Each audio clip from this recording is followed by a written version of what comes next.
Ini yang punya tangan tempat ini? Iya. Iya. Karena kaya. Hah? Karena kaya nih. Makanya. Ya kan kenalnya lagi renovasi rumah dia, Pak. Lagi renovasi dia. Ini janda. Dia janda. Punya anak berapa? Istri yang Saya nggak punya. Nggak punya. Nggak punya. Cepet. Kamu nikah sama dia berapa lama?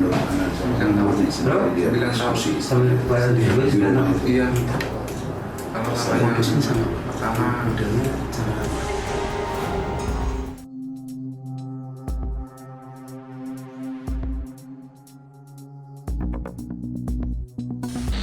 Penting bagi saya, Abraham Silaban, untuk hadir di kantor kepolisian Polres Metro Bekasi untuk mendalami apa yang jadi motif, apa yang menjadi dorongan tersangka Sunardi untuk menghabisi korban-korbannya. Saya hadir di sini untuk berbincang bersama aparat kepolisian dan mendalami berbagai hal-hal yang barangkali penting untuk kita camkan, penting untuk kita perhatikan. Jadi tentu saja ini bisa dikatakan pembunuhan berantai, serial killer. Jangan-jangan ada korban lainnya. Penting bagi kita untuk mencermati itu semua. Saya Abraham Silaban, saya hadir di sini. Saya akan ungkap ini semua berdasarkan apa keterangan-keterangan yang kami dapatkan dan fakta-fakta di lapangan. Saya berdiri bersama dengan Kasat Reskrim Polres Metro Bekasi, Kompol Onkoseno. Penting bagi kami untuk mencermati apa yang terjadi, karena ini kasus menurut kami kasus yang menggemparkan. Kita bisa sebut ini serial killer ya, Pak Kasat ya. Karena siapa sangka ketika satu korban ditemukan, ternyata ada 2 tahun lalu perbuatan yang serupa. Satu korban lagi ditemukan di septic tank. Sampai di sana, apa alasan harus membunuh petugas koperasi yang sedang menagih hutang waktu itu? Apa ada percekcokan? Intinya saudara S atau si tersangka ini karena tidak mampu lagi membayar daripada utangnya itu, dan dia juga sudah kalut dan sebagainya, akhirnya mengambil jalan pintas dengan cara menghabisi saudari SP ini. Tidak ada saksi waktu kejadian itu di sekitar rumah atau tetangga dan sebagainya? Tidak ada, karena memang rumahnya itu agak pojok kan, Iya, agak pojok, terus agak jauh dengan lingkungan sekitarnya. Oke, sampailah kemudian disadari bahwa berangkat dari temuan satu jasad dari kasus pembunuhan yang patut diduga dilakukan tanggal 3 Februari, ditemukan pula ada satu jasad di bawah septic yang membuat bahwa ini adalah pembunuhan berantai ataupun serial killer. Si tersangka menyampaikan memang betul saudari AM di tahun 2022 di bulan awal November, ingatnya tersangka itu saudari AM karena adanya cekcok rumah tangga lah. Ini masih menurut pengakuan si tersangka ya. Karena adanya cekcok itu, kemudian saudari AM ini dicekik juga, dijerat dengan jilbabnya juga, kemudian dimasukkan ke dalam tank tersebut.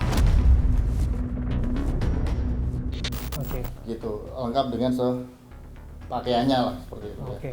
Akhirnya kita cek ke lokasi bersama dari Pusdokes dan Inafis, kita bongkar. Nggak butuh waktu lama sudah muncul adanya tulang dan baju-baju itu. Pak Kasat, kami juga harus bertanya-tanya jika demikian.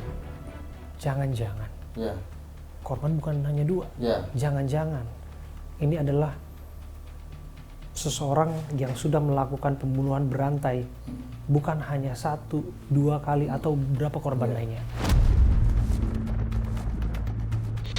Ya, sejauh ini memang 2, tapi memang tidak menutup kemungkinan adanya korban lain. Makanya dari masifnya pemberitaan ini bisa jadi ada keluarga yang mungkin kehilangan anggota keluarganya yang memang pernah ada interaksi dengan tersangka S ini. Silahkan melaporkan atau menginformasikan kepada kami.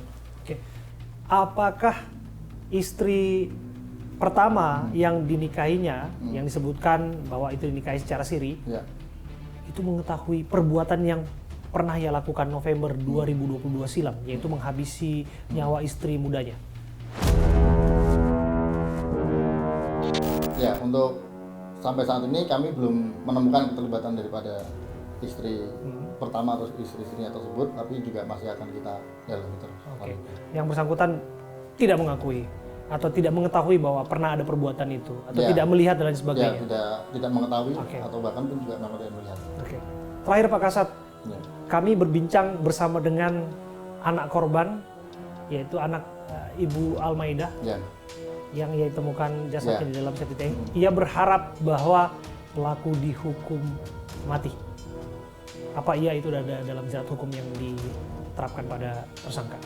Ya, untuk kepada tersangka S ini kita terapkan pasal 338 untuk putusannya tetap nanti akan menunggu dari pengadilan tentunya. Oke, tapi ancaman hukuman dari 338 saya pikir adalah Ya, cuma bisa. hukuman mati. Ya. Terima kasih Kasat Reskrim Polres Metro Bekasi, Kompol Onkoseno sudah berbincang bersama saya, Abraham Silaban. Terima kasih.